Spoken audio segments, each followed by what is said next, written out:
I was 24 with 45-year-olds buying me, steak dinners because they want my boss to invest our clients' money into their fund. Mr. Cooper is a middle school history teacher who's been at TAS since 2018. He majored in anthropology, but his first career was private wealth management. Can you just briefly describe your job and previously in private wealth management? Yeah, so I worked at Morgan Stanley, or Morgan Stanley Smith Barney at the time, and I started as an intern right after college, and I worked my way up to full-time. I was a client service associate, and then I became a licensed service associate. So essentially what I did was starting as a 20-hour-a-week intern to go make cold calls to get more clients, do research, and do like client relationship management type things.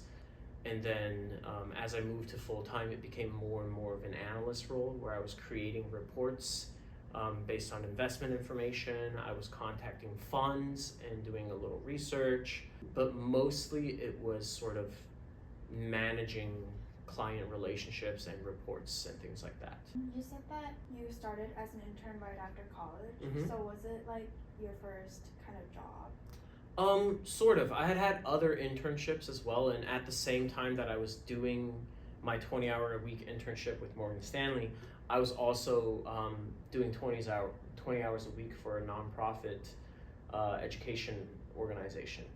And so that was sort of what I wanted to try, these different routes after college, because econ and finance and business were never things that I studied, and they were not things that I liked or was interested in. And so I wanted to push myself into these areas that I felt like were important for adults to know. Like, in order to live a successful adult life, you kind of need to know how to manage your money and how to do these things. And so I felt like a good way of learning about it was by doing a job that's related to it. What led you to have it as like a full-time job? So it kind of just happened. I became an intern because I had a friend that was interning there. He'd been interning there since college. He said that there was a Chinese financial advisor at his office that might be looking for an intern. So I just got that person's contact information. I went in for an interview.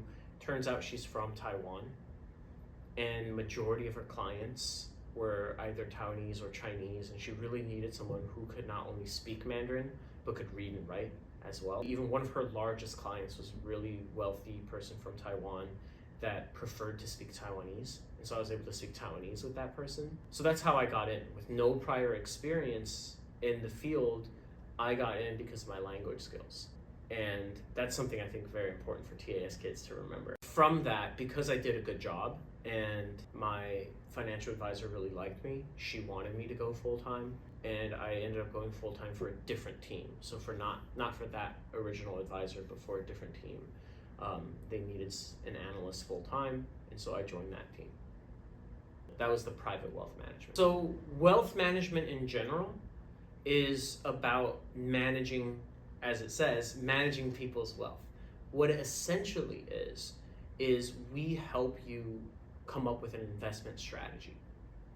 And for example, we will ask you and think about, okay, so when do you want to retire? How much money do you make?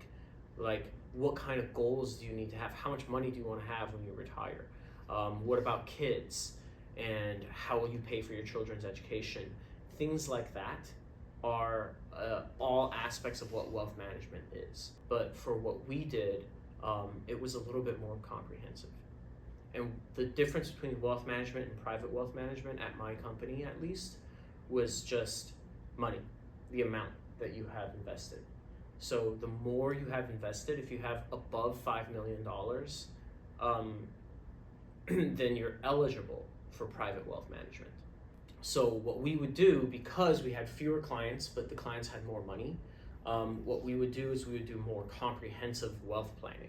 We would use analysis to identify industries. So we would think about like what percent you should have in large cap US companies, what percent you should have in international companies, things like that. And we would adjust it periodically based on research to try to get the best return. And we would do things that are more comprehensive, like including your houses, your real estate, including not just children's education plans, but maybe trusts and other types of things like that to help this family or this ultra high net worth individual manage their finances beyond just like bank accounts and investments, right? So think about overall wealth. Could you describe a day in your life doing it? Like working the job? Yeah, so this kind of work, it tends to sound more glamorous than it actually is, because you wear a suit and you work in a high-rise office, and it's a lot of money coming in and out every day. And so it sounds awesome, and it is, but on a day-to-day basis, it's a lot of sitting in front of a computer, answering emails and working on Excel. So that's mostly what I did, was spend roughly 8-9 hours a day on emails and Excel. What would happen, for example, I would wake up around 6 to get ready, because we were a West Coast office in Seattle, but we were on East Coast Wall Street time. So our day starts at like 6:30, 7. So I would arrive at the office between 7 and 7:30. You know, have to take time to put your suit on, get your breakfast, all that. And then I would basically, just from the beginning of the day, I would start working. You check your emails, you look at what client accounts do I have to create reports for today, and you kind of start working on those. So you start working in Excel, updating numbers, updating funds, updating investments, and going to different websites to update, like, here's the quarterly kind of projections, here's the past performance, here are all these things. I may need to call and check with like wholesalers or hedge funds to get their reports and get their investment numbers, get their portfolios, things like that, so that I can include it in my client reports that I then kind of ship off to my boss, who then goes to have the meeting with the client to update them on how their funds are doing and things like that, right? So essentially that's most of my day, is emailing, working on reports, making sure things are organized in the computers, because I would have 2 computers, 3 screens every day. In many ways it was really fun, because you get to meet these people that are very different. Like, I was 24 with 45-year-olds buying me, you know, steak dinners because they want my boss to invest our client's money into their fund, right? So there's a lot of cool stuff like that that can happen. But when it comes down to it, most jobs are pretty repetitive. But how does this impact your like personal life then? Well, I think during those years, I definitely spent a lot of time at work. I dedicated a lot of time to work. But at the same time, it's kind of like any other job. It's busy, but you get used to it, and you get into a routine, and it works for you. And I was very lucky in that I had friends. Like I said, my friend that was already interning there, we continued working there throughout the years. So, you know, every day I would have like an hour off for lunch, and my friend and I would go, we would eat lunch, we'd hang out. And it is a difficult job. It does take long hours, but you get used to it. It becomes a part of your routine. I will say that when I left that job, I did sort of think, like, was it really worth it to spend all of that time doing these things? And I did feel like, you know, for example, for myself, my job now also takes up a lot of my time. But to me, it seems more worthwhile because I get feedback from you all of the time, right? When I worked in finance, it was very hard for me to get feedback from my clients. Very occasionally, you know, I would have a client that said, hey, you did such a good job on this thing, right? But that's very rare because there's tons of people that do that job. And I know that my bosses who are in direct contact with the clients would have gotten more of the feedback, hey, you've done a good job for us, you know? But for me, I saw less of that. Another thing about these kind of long hours and tough schedules is that it suits different types of personalities, right? Some people might thrive under these conditions and some people might not. Find that job that suits your personality. Don't try to change your personality to suit the job because you think you want that job, right? Because then you're always going to be a little bit lost because you're not being yourself. Was your interest in history the main reason why you ended up teaching instead? Sort of. So there are many reasons why I left working in finance. One of the big reasons was that I sat down after 3 years of working there and I thought about what am I most proud of, right? What do I think of as my biggest accomplishment working at this place? Because there were objectively some big and important things. Like there were CEOs of very important global companies that were our clients on my team, right? I worked on a team that everyone wanted to work on. Thousands of people applied for my position. And objectively, it's something really good. Like I'm in my early 20s. I'm working on a team that's managing over $2 billion and it looks good.